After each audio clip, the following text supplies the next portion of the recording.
بسم اللہ الرحمن الرحیم۔ حدیث نمبر 2142 ابن ماجہ۔ حضرت ابو حمید منظر بن سعد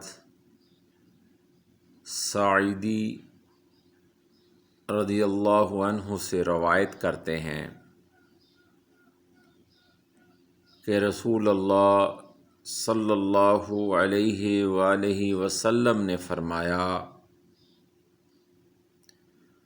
دنیا کے حصول کے لیے اچھا طریقہ اختیار کرو۔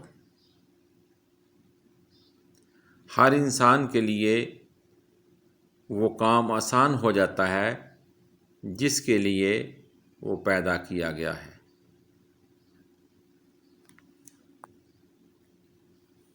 یعنی یہاں فرمایا جا رہا ہے کہ دنیا کو حاصل کرنے کے لیے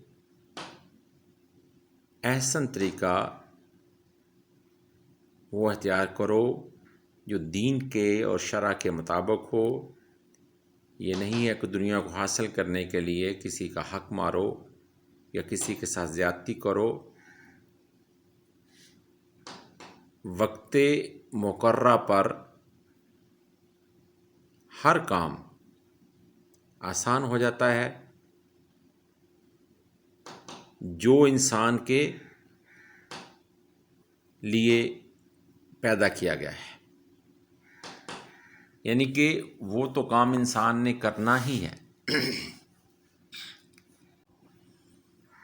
اگر وہ انسان صحیح طریقہ اختیار کر کے حاصل کرے تو زیادہ بہتر ہے۔